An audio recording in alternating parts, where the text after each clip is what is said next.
अस्सलाम वालेकुम। कैसे हो मेरे बहन भाई? सब ठीक ठाक है? उम्मीद करते हैं सब ठीक ठाक होंगे। अल्लाह पाक आपको तंदुरुस्ती और सेहत देवे। जो मेरे बहन भाई परेशान अल्लाह ताला जो है दुख तकलीफ परेशानी उन्हें भी दूर करे है। जो मेरे बहन बेलाद अल्लाह ताला औलाद देवे है। जो मेरे बहन भाई देशों प्रदेश अल्लाह मियां हर दिन दुख तकलीफ परेशानी तो अल्लाह ताला जो है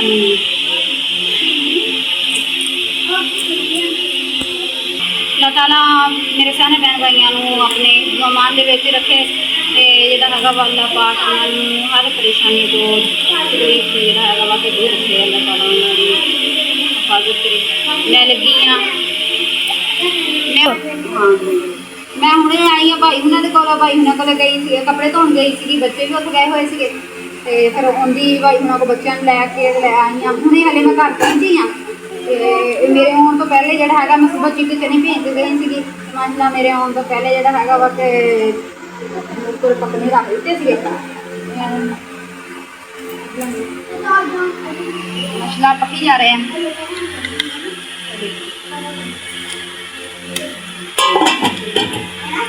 बच्चों ने लैके आया वा खमानिया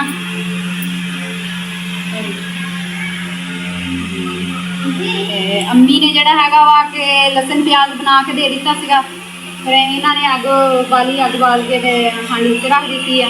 हम असी आ गए हैं तो ईमान फातिमा गुंदी आटा मैं जोड़ा है वा के हांडी लानी हांडी बनती है बना के तो फिर जोड़ा है वा रोटी बनाने।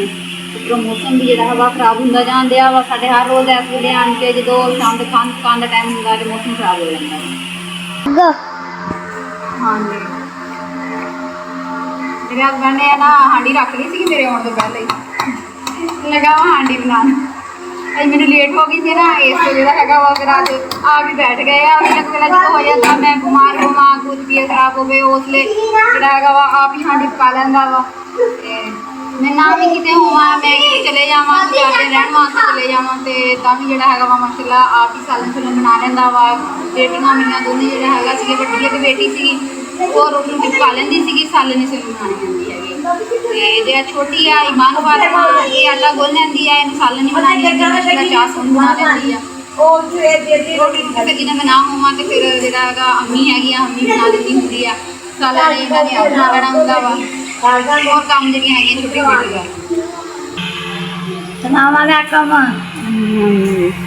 अम्मी आई आ कहनी मैंने भुख बहुत लगी आ तो हुण जोड़ा है वा के कहती दवा दव रोटी बना लो। मैं क्या हम हांडी बनती आ तो नाल ही ईमान फातिमा आटा गुंदी फिर रोटी बनाने आ बच्चे बैठे इधर अमनीबा ते आह दे जोड़े है मेरे नाल आ गए थे कहते असी भी उत्थे जाना वा ने इमन नूर जी हैगी उत्थे रह गई आ।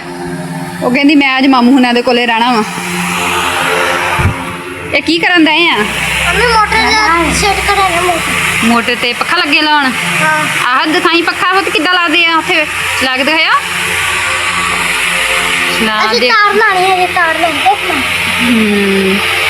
बच्चे लगे आ बैटरी ते पक्खा बना के ते मेहरबानियां खा लो हेलो ये देखो मसला देखो इन्होंने मकैनिकी छोटा सैल लैके बैटरी लैके ते अगे उन्होंने पर बनाए हैं। बच्चों ने बड़े जेन हाँ जी छोटा जहा वा हसनैन देख लो तो किन्ना इन्हों का जेन है। छोटी मोटर के उपर पर लगा के पक्खा बना लिया ने हवा लैन वास्ते हवा लै रहा वा।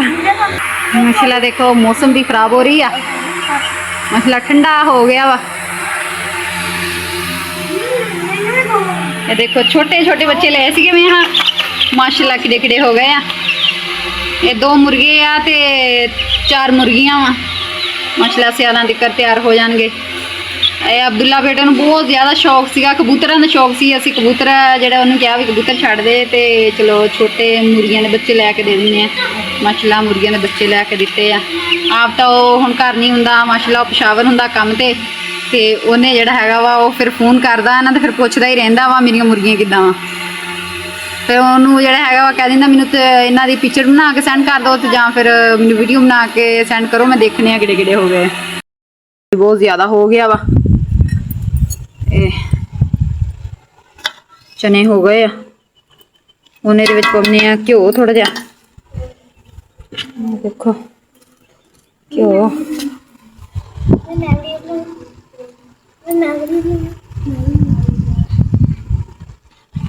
ਹੁਣ ਇਹ ਲਾਉਣੇ ਆ ਭੁੰਨੀ। ਘਿਓ ਪਾਤਾ ਵਾ।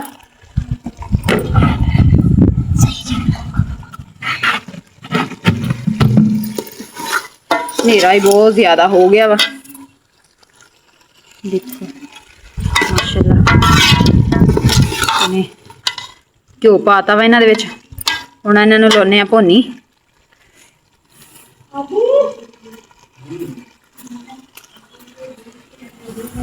ਉੱਪਰੋਂ ਹਨੇਰ ਵੀ ਚੱਲਣ ਡਿਆ ਵਾ। ਉਧਰਲੀ ਸਾਈਡ ਤੋਂ ਉੱਠ ਕੇ ਤੇ ਮੈਂ ਹੁਣ ਦੂਸਰੇ ਪਾਸੇ ਆ ਗਈ ਆ। ਮੌਸਮ ਕਾਫੀ ਖਰਾਬ ਹੋਈ ਖੜੀ ਆ। ਢੱਕ ਦਿੰਨੀ ਇਹਨੂੰ। ਉੱਪਰ ਹਨੇਰਿਆ ਹੈਗੀ ਆ। ਉੱਪਰ ਹਵਾ ਵੀ ਚੱਲਣ ਦਈ ਆ। ਕੋਈ ਘੱਟਾ ਨਾ ਪੈ ਜਾਵੇ।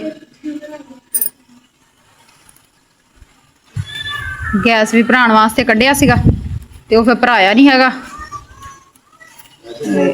ਹਾਂ ਮੈਂ ਕੱਢ ਕੇ ਰੱਖਿਆ ਸੀ। ਮੈਂ ਕਿਹਾ ਚਲੋ ਕੋਈ ਦਿਹਾੜੀ ਲੱਗੂਗੀ ਤੇ ਗੈਸ ਭਰਾ ਲਿਆਊਗਾ। ਜਿਵੇਂ ਹੁਣ ਮੌਸਮ ਖਰਾਬ ਆ ਤੇ ਉੱਥੇ ਬਰਾਂਡੇ ਵਿੱਚ ਰੱਖ ਕੇ ਤੇ ਜਿਹੜਾ ਹੈਗਾ ਵਾ ਸਾਲਣ ਬਣਾ ਲੈਣੀ ਸੀਗੀ। ਕਹਿੰਦਾ ਦਿਹਾੜੀ ਕੋਈ ਨਹੀਂ ਲੱਗੀ ਹੈਗੀ। ਮਸਾਂ ਜਿਹੜਾ ਹੈਗਾ ਵਾ ਬੱਚਿਆਂ ਜਿਹੜਾ ਹੈਗਾ ਵਾ ਕਹਿੰਦਾ ਵੀ ਲੈ ਕੇ ਵੀ ਇਹ ਨਾ ਕਹਿਣ ਵੀ ਸਾਡਾ ਪਾਪਾ ਸਾਡੇ ਲਈ ਕੁਛ ਲੈ ਕੇ ਨਹੀਂ ਆਇਆ ਹੈਗਾ। ਫਰੂਟ ਲੈ ਕੇ ਆ ਗਿਆ ਤੇ ਕੁਛ ਜਿਹੜਾ ਹੈਗਾ ਵਾ ਸਬਜ਼ੀ ਲੈ ਕੇ ਆਇਆ। ਇਸ ਕਰਕੇ ਗੈਸ ਨਹੀਂ ਫਿਰ ਭਰਾਇਆ ਹੈਗਾ। ਲਖਰ ਕਰੇ ਜੇ ਕੋਈ 2 ਦਿਨ ਲੱਗ ਗਏ 2 ਦਿਹਾੜੀ ਲੱਗ ਫਿਰ ਗੈਸ ਭਰਾਵਾਂਗੇ। ਤੇ ਚਨਿਆਂ ਵਿੱਚ ਇਹਨਾਂ ਨੇ ਪਾ ਦਿੱਤਾ ਸੀਗਾ ਪਾਣੀ ਜ਼ਿਆਦਾ। ਇਸ ਕਰਕੇ ਜਿਹੜਾ ਹੈਗਾ ਵਾ ਕਿ ਥੋੜੀ ਜਿਹੀ ਲੇਟ ਹੋ ਗਈ ਆ। ਹਨੇਰਾ ਹੀ ਵਾ ਕਾਫੀ ਹੋ ਗਿਆ ਵਾ। ਮਾਸ਼ਾਅੱਲਾ ਭੁੱਜਣ ਡਏ ਆ। ਸਾਡੇ ਜ਼ਿਆਦਾ ਸ਼ੌਕ ਦੇ ਨਾਲ ਤਾਂ ਜਿਹੜੇ ਹੈਗੇ ਕਾਲੇ ਚਨੇ ਖਾਂਦੇ ਆ ਤੇ ਬਸ ਇਹ ਮੈਨੂੰ ਸ਼ੌਕ ਸੀਗਾ ਚਨੇ ਬਣਾਉਣ ਦਾ। ਇਸਦਾ ਕਹਿੰਦੇ ਸੀ ਕਾਲੇ ਚਨੇ ਬਣਾਵਾਂਗੇ ਕਿਉਂਕਿ ਕਾਲੇ ਚਨਿਆਂ ਦਾ ਚੂਰਾ ਬਹੁਤ ਸੋਹਣਾ ਮਜ਼ੇਦਾਰ ਹੁੰਦਾ ਵਾ। ਉਹਨਾਂ ਦਾ ਬਹੁਤ ਜ਼ਿਆਦਾ ਪਿਆਰਾ ਜ਼ਾਇਕਾ ਹੁੰਦਾ ਵਾ ਉਹਨਾਂ ਦਾ। ਤੇ ਬਸ ਨਾ ਇਹ ਵੀ ਜਿਹੜਾ ਮੈਂ ਜਿੱਥੇ ਕੰਮ ਕਰਦੀ ਆ ਉਸ ਬਾਜੀ ਨੇ ਮੈਨੂੰ ਦਿੱਤੇ ਸੀਗੇ। ਇਸ ਕਰਕੇ ਮੈਂ ਕਿਹਾ ਚਲੋ ਅੱਜ ਚਨੇ ਮੈਨੂੰ ਸੁਬਾਹ ਕਹਿ ਕੇ ਗਿਆ ਸੀ ਨਾ ਚਨੇ ਭੇਵੀਂ ਤੂੰ ਸਬਜ਼ੀ ਲੈ ਕੇ ਆਊਂਗਾ। ਤੋ ਮੇਰਾ ਫਿਰ ਇੰਨਾ ਬੜਾ ਦਿਲ ਕਰਦਾ ਸੀਗਾ। ਇਸ ਕਰਕੇ ਫਿਰ ਮੈਂ ਚਨੇ ਭੇਜ ਦਿੱਤੇ ਸਵੇਰੇ। ਇਹਨਾਂ ਨੇ ਕਿਹੜਾ ਅੱਗੇ ਕਦੀ ਇੱਦਾਂ ਦੀ ਚੀਜ਼ ਬਣਾਈ ਆ। ਫਿਰ ਇਸ ਕਰਕੇ ਸਬਜ਼ੀ ਸੁਬਜੀ ਤਾਂ ਜਿਹੜੀ ਹੁੰਦੀ ਉਹ ਬਣਾ ਲੈਂਦਾ ਵਾ। ਤੇ ਇਹਦਾ ਫਿਰ ਇੱਦਾਂ ਦੀਆਂ ਚੀਜ਼ਾਂ ਦਾ ਪਾਣੀ ਪਾਉਣ ਦਾ ਨਹੀਂ ਪਤਾ ਲੱਗਾ ਹੈਗਾ ਤੇ ਪਾਣੀ ਜ਼ਿਆਦਾ ਪਾਤਾ ਵਾ। ਇਸ ਕਰਕੇ ਫਿਰ ਨਾ ਕਾਫੀ ਟਾਈਮ ਲੱਗ ਗਿਆ ਵਾ। ਅੰਮੀ ਨੂੰ ਵੀ ਅੱਗੇ ਭੁੱਖ ਲੱਗੀ ਆ। 2-3 ਦਫਾ ਕਹਿ ਹਟੀ ਆ ਕਹਿੰਦੀ ਪੁੱਤ ਮਿੰਟ ਮਾਰੋ ਜਲਦੀ ਕਰੋ। ਕਹਿੰਦੀ ਮੈਨੂੰ ਭੁੱਖ ਬਹੁਤ ਜ਼ਿਆਦਾ ਲੱਗੀ ਆ।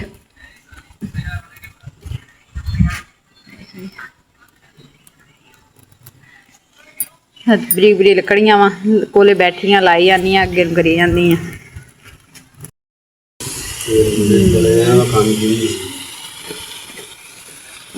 ਗਰਮ ਮਸਾਲਾ ਵਾ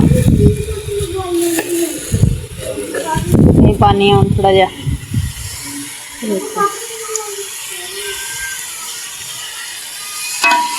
ਕਿਉਂਕਿ ਮੈਂ ਗਰਮ ਮਸਾਲਾ ਚਨਿਆਂ ਦੇ ਵਿੱਚ ਇੱਦਾਂ ਜਦੋਂ ਭੁੰਨੀ ਲਾਉਣੀ ਆ ਭੁੰਨੀ ਦੇ ਵਿੱਚ ਪਾਉਣਾ ਵਾ। ਸਾਬਤਾ ਹੁੰਦਾ ਨਾ ਤੇ ਇਸ ਕਰਕੇ ਫਿਰ ਜਦੋਂ ਭੁੰਨੀ ਦੇ ਵਿੱਚ ਪਾਉਂਦੀ ਹਾਂ ਫਿਰ ਨਾਲ ਭੁੱਜ ਜਾਂਦਾ ਵਾ। ਪਹਿਲੇ ਨਹੀਂ ਪਾਉਂਦੀ ਹੁੰਦੀ ਹੈਗੀ। ਸਬਜ਼ੀ ਆ ਮਾਸ਼ਾਅੱਲਾ ਜਦੋਂ ਕੱਚੀ ਪੱਕੀ ਜਿਹੀ ਹੋ ਜਾਂਦੀ ਉਸ ਵੇਲੇ ਮਸਾਲਾ ਪਾਉਣਾ ਹੁੰਦਾ ਵਾ। ਚਨੇ ਸੋਹਣੇ ਭੁੱਜ ਗਏ। ਦੇਖ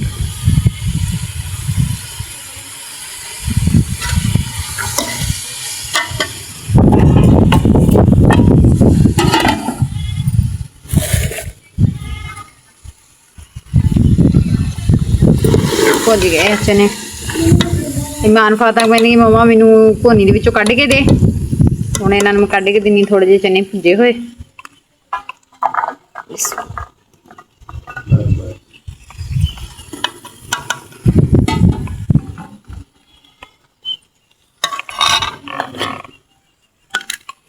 ਹੁਣ ਲਗਾਉਂਦੇ ਆ ਪਾਣੀ ਕਿ ਇਹਨਾਂ ਦਾ ਜਿਹੜਾ ਹੈਗਾ ਵਾ ਕਿ ਛੋਰਾ ਹੀ ਤਾਂ ਖਾਣੇ ਵਾਲਾ ਹੁੰਦਾ ਵਾ।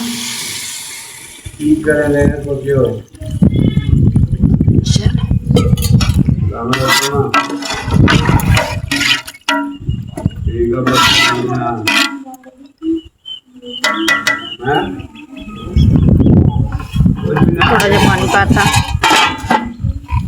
कर देने।